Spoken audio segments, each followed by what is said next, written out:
इससे लाभ आपको ये होगा कि आपकी श्वासें बहुत तेज इस तरह से हो जाएंगी कि पूरी ऑक्सीजन तो अंदर जाएगी ही जाएगी, सारे रोगों की समाप्ति हो जाएगी डीप इनहेल डीप एक्सहेल से। एक बार और करेंगे इस क्रिया को। लंबी गहरी सांस भरेंगे। हम दैनिक जीवन में ध्यान नहीं देते और छोटी छोटी उथली उथली सांसें लेते हैं, जिससे हमारे लंग्स में पूरी ऑक्सीजन नहीं जा पाती और पूरे शरीर में ऑक्सीजन का पूरा संचार नहीं हो पाता। इसीलिए हमारे शरीर के जो अंग होते हैं धीरे धीरे उनमें विकार उत्पन्न होने शुरू हो जाते हैं। तो इस क्रिया को करेंगे। सांस भरेंगे लंबा गहरा पूरा 1 2 3 4 5 6 7 8 9 10। सांस पूरी अंदर है, पूरी सांस अंदर है। पूरे आगे चक्र पर ध्यान लगाइए अपने। पूरा शरीर स्वस्थ हो गया है, मजबूत हो गया है, मन पवित्र हो गया है, शरीर स्वस्थ है। अब यही से श्वास को बाहर निकालना शुरू करेंगे। 1 2 3 4 5 6 7 8 9 10। पूरी श्वास बाहर है।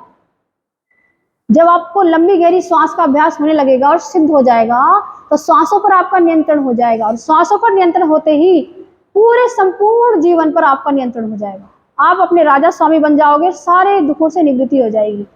अब यहीं से कपालभाति करेंगे 1 मिनट के लिए। 1 सेकेंड में केवल 1 स्ट्रोक लगाना है। श्वासों को केवल बाहर फेंकना है नासिका के द्वारा, बीच में श्वास अंदर नहीं भरेंगे और पूरा ध्यान मूलाधार चक्र पर रखेंगे। मूलाधार चक्र होता है हमारे गुदा द्वार से 2 अंगुल ऊपर और जननेंद्रियों से 2 अंगुल नीचे।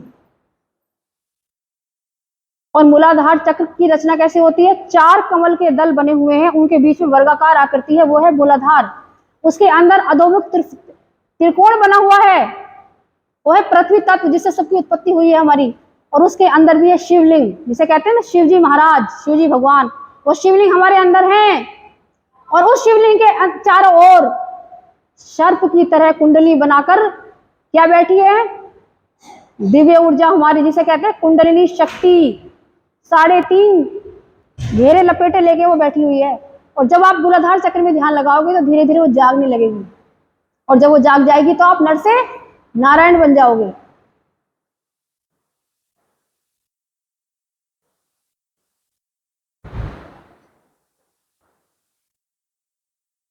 मूलाधार चक्र एक्टिवेट होगा आपका।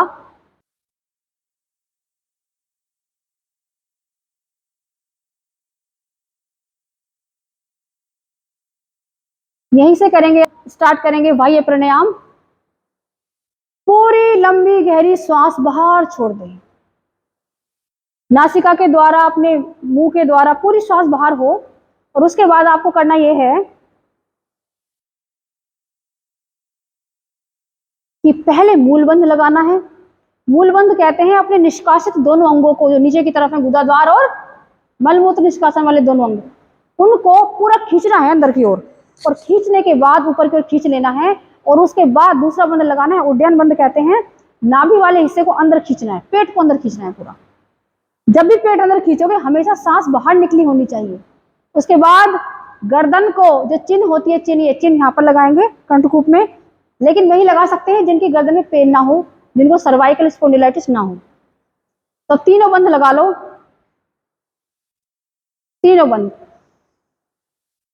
और जब ऐसा लगे कि श्वास बाहर रुकनी मुश्किल है, नहीं रुक सकती, तब धीरे धीरे बंद खोलोगे। पहले मूल बंद, उड्डयन बंद, जलांधर बंद, और फिर सांस भरोगे। सांस निकाल कर करना है, बाद में सांस भरनी है जब कंप्लीट हो जाएगा। पूरा पेट अंदर खींचना है ऐसे। यहीं से करेंगे एक श्वास की अग्निसार क्रिया। पेट के सभी रोगों से निवृत्ति के लिए उड्डयन बंद और अग्निसार क्रिया। पूरी सांस बाहर निकाल देंगे और इसमें सांस तो बाहर रहेगी, केवल पेट को अंदर बाहर खींचना है। ऐसे करना है, पेट को केवल अंदर बाहर। अग्निसार क्रिया, सांस पूरी बाहर निकाल करके केवल पेट को ऐसे अंदर बाहर करना है, केवल पूरा पेट बाहर, फिर अंदर, पूरा अंदर, फिर बाहर, इस तरह से ऐसे। जो सांस लेते हैं बीच में, सांस बाहर बीच में ले लेनी, सांस बाहर छोड़नी है पूरी, ठीक है। खुशबू, सांस पूरी बाहर है, इससे पेट बहुत कम होता है। अब जब ऐसा लगे कि अब असंभव है सांस बाहर रखनी, तो पेट को बिल्कुल शांत छोड़ दें, शिथिल छोड़ें, और उसके बाद सांस भरेंगे। देखिए, रोगों का कारण केवल यही है कि मल जमा हो जाते हैं शरीर के अंदर। अग्निसार क्रिया कंप्लीट हो गई है।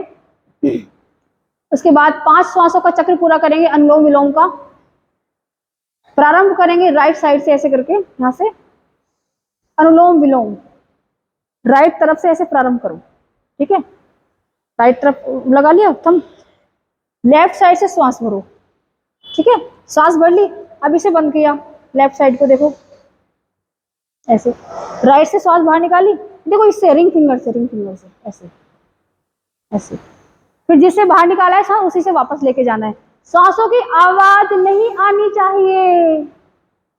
इसका अर्थ है बहुत तेज सांस ले रहे हो, जल्दी ले रहे हो, बल्कि ये सारे अभ्यास हैं आपकी श्वासों की गति को नियंत्रित करने के लिए। लंबी और गहरी श्वासों का अभ्यास है ये सारा। 72 करोड़ 72 लाख 10,000 नस नाड़ियां शुद्ध होती है अनुलोम विलोम से। मेमोरी पावर बढ़ती है, मन बिल्कुल शांत हो जाता है, और धीरे धीरे धीरे धीरे इसके बाद आप तैयार होते हो नाड़ी शोधन के लिए। और नाड़ी शोधन का अभ्यास अगर 80 बार दिन में किया जाए 40 दिन के लिए, तो कुंडलिनी का जागरण होता है।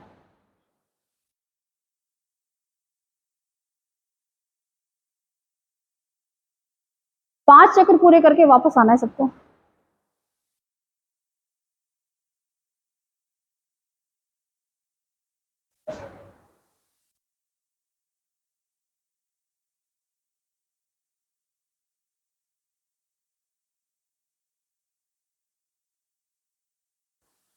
पांच चक्र पूरे।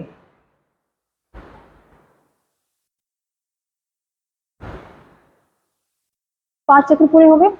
यहाँ से स्टार्ट करके, है ना, यहाँ से स्टार्ट करके फिर यहीं से निकालने को एक चक्र पूरा करना बोलते हैं। 5 चक्र पूरे हो गए हैं। श्वास बिल्कुल बिना ध्वनि के धीरे धीरे लंबी और गहरी लेनी है, और लंबी और गहरी बाहर निकालनी है। जब बाहर निकाल रहे हो तो विश्वास करो आंखें बंद करके कि सारे रोग बाहर जा रहे हैं। जब अंदर ले रहे हो सांस, तो शक्ति अंदर प्रवेश कर रही है, प्राण ऊर्जा प्रवेश कर रही है। और जब तक प्राण है, जब तक हम हैं। यही के बाद करेंगे भ्रामरी, 5 श्वास भ्रामरी की। और उसके बाद किसी को आंखें नहीं खोलनी है, आंखें बंद करके ही करना है, फिर आंखें बंद रखनी है।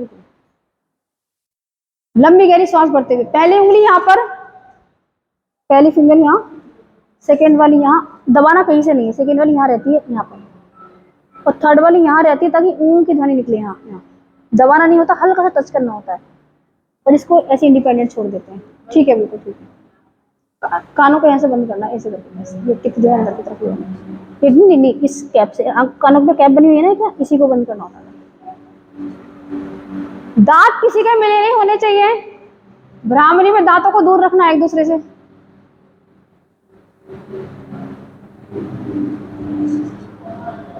एक हाथ में उंगली, एक उंगली हरानी चाहिए, और एक उंगली नाक के यहाँ, इस जब दबाना नहीं है, हल्के से रखना। एक इसको ना, इसको यहाँ पे रखिए धीरे से, यहाँ इस उंगली को ढीला छोड़िए, यहाँ रखना होता है आँख के पहले वाली भाग पर, और थर्ड वाली को यहाँ पर हल्का सा, ध्वनि बदलेगी ना तो ऐसे रहेगा। पहली वाली उंगली यहाँ रहेगी, दूसरी वाली आँख की जहाँ प्रारंभ होती है ना, आँख ढीला छोड़िए, ढीला यहाँ पर रखनी होती है धीरे से बिल्कुल। तीसरी वाली जहाँ नाक प्रारंभ होता है ना, यहाँ रखनी होती है, और इसको इंडिपेंडेंट नहीं, यहाँ। और दांतों को दूर रखना है एक दूसरे से, दांत मिले हुए नहीं होने चाहिए, और जीभ तालू से लगी होनी चाहिए ऊपर, जीभ तालू से लगी होनी चाहिए ऊपर। ढीला छोड़िए साथ को, ढीला ढीला छोड़िए, करते रहिए आप, ढीला छोड़िए साथ को। इसको यहाँ लगाइए धीरे से, यहाँ यहाँ, बस। 5 सांस पूरी करके बिल्कुल सुखासन में बैठ जाएंगे, जिसमें आप बिल्कुल आसानी से बैठ सकते हो, शरीर में बिना किसी तनाव रखे। शरीर में कोई भी तनाव नहीं। धीरे धीरे अपने हाथों को बिल्कुल ढीला छोड़ दें, अपने कंधे, अपने पैर,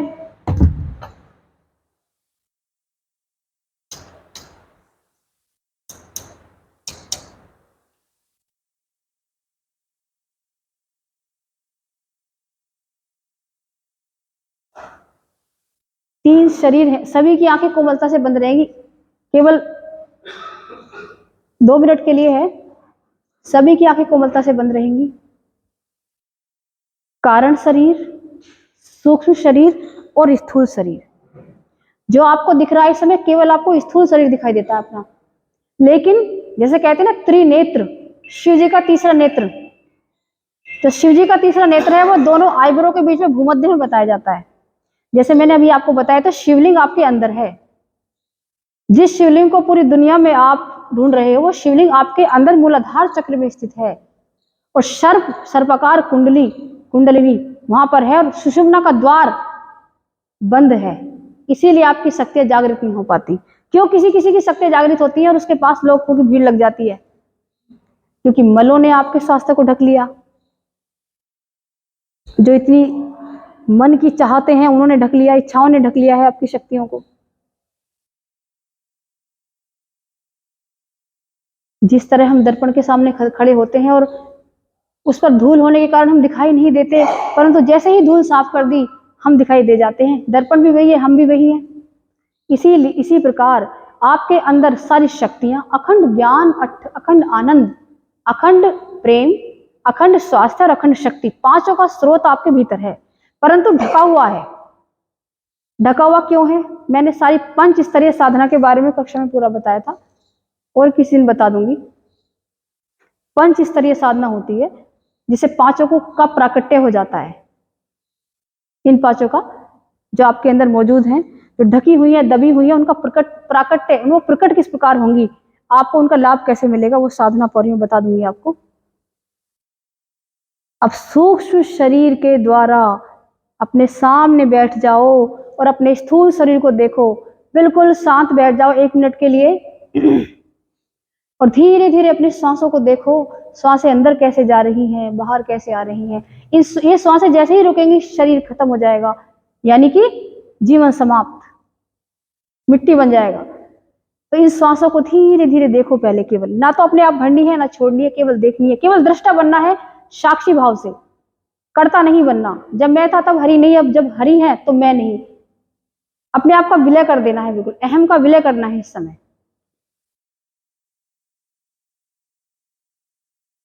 हम सब कुछ हैं जब तक उसके अंश हैं, और जब उसके अंश नहीं तो हम कुछ भी नहीं।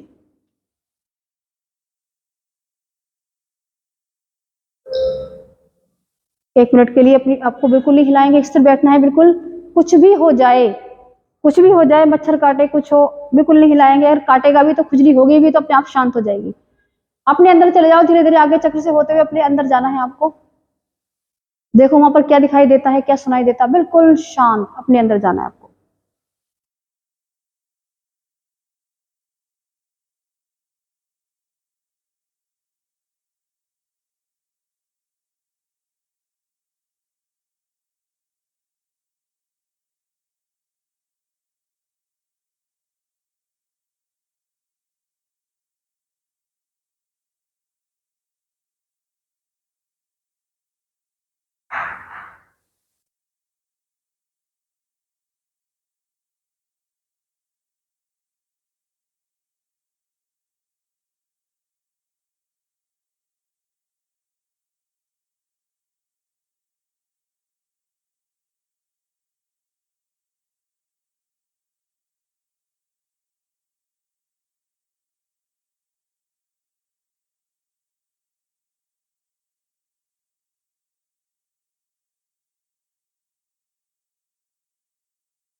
आंखें सबकी कोमलता से ऐसे ही बंद रहेंगी, शरीर बिल्कुल ऐसे ही शांत रहेगा, परंतु स्थिर, सजग। और अब पूरा ध्यान अपना इस घड़ी की ध्वनि पर लेकर के जाएंगे। इस कक्षा में एक घड़ी चल रही है, अपने सूक्ष्म शरीर के द्वारा जाएंगे और सुनेंगे, और मुझे बाद में बताएंगे किस किस को घड़ी की आवाज सुनाई दी है। सेकेंड की घड़ी की एक ध्वनि हो रही है, देखिए सुनिए।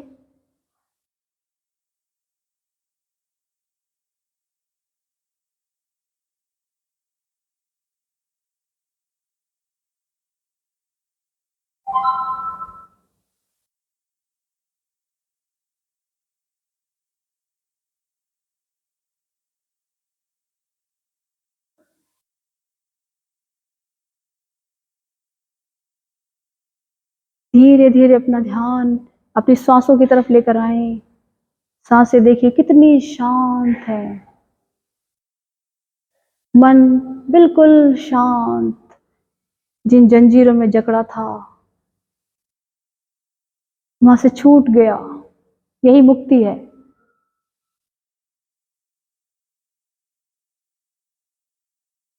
यही मुक्ति है।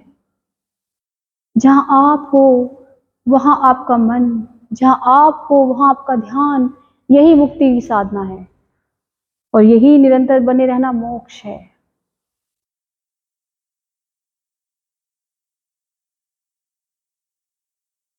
जो दान करोगे, जो दे दोगे, वही वापस मिलेगा।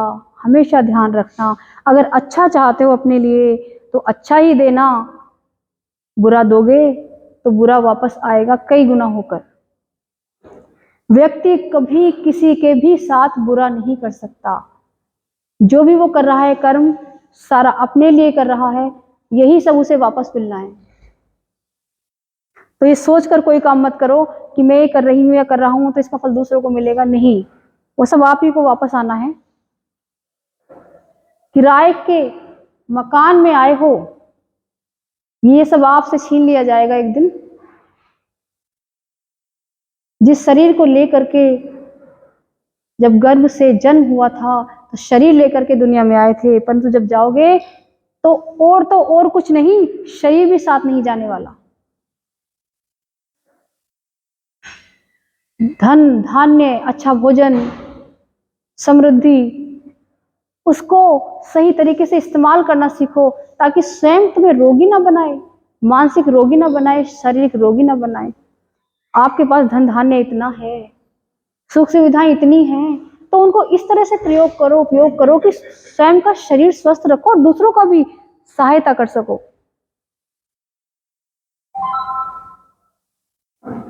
धीरे धीरे अपना सब पूरा श्वास लेकर के अपने हृदय की तरफ लेकर के जाएंगे।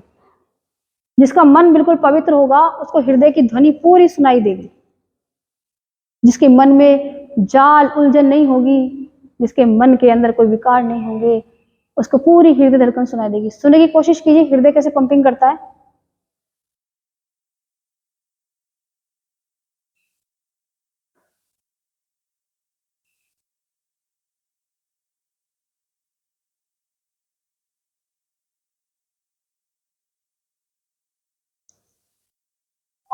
धीरे धीरे लौटेंगे श्वासों की तरफ। श्वासें कितनी शांत है। महसूस करेंगे कि श्वास जब बाहर जा रही है तो कैसे नासिका के अगले भाग से, होठों के ऊपरी भाग से टकरा रही है। अब यहीं से लंबी गहरी सांस भरेंगे एक, और धीरे धीरे, बहुत धीरे धीरे एक ही साथ ओम की ध्वनि का उच्चारण करेंगे। उद्गीत प्राणायाम कहते हैं इसको। लंबी गहरी सांस भरेंगे सब एक साथ।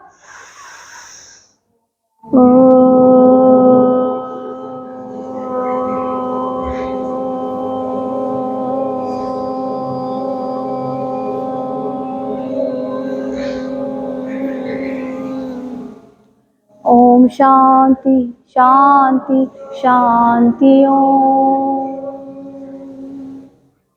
हथेली को घर्षण करके अपने आंखों पर लगाए धीरे से शरीर को। अब मेरे को बता दीजिए कि घड़ी की आवाज, देखिए घड़ी चल रही है, उसकी आवाज आ रही, किस किस को सुनाई दी थी? हैंड रेज कर दो। आप बहुत तेज सुनाई दे रही थी आपको दिए सुनाई तेज पूरी ना? हाँ, वेरी गुड। और धीरे धीरे होगी अभ्यास से आपकी भी, जिनके लिए आपको देगी sir. Very good, very nice. 10 दिन से उपवास है उनका। जितना उपवास रखोगे उतने स्वस्थ रहोगे, याद रखना। जितना खाओगे उतना शरीर खराब होगा। 30 साल के बाद की बात कर रही हूँ।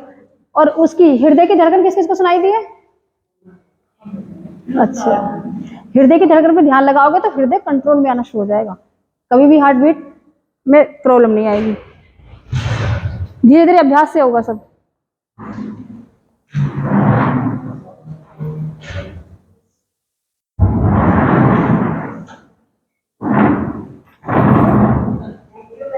अच्छा, ओके, वेलकम। नमस्कार मैम। नमस्कार।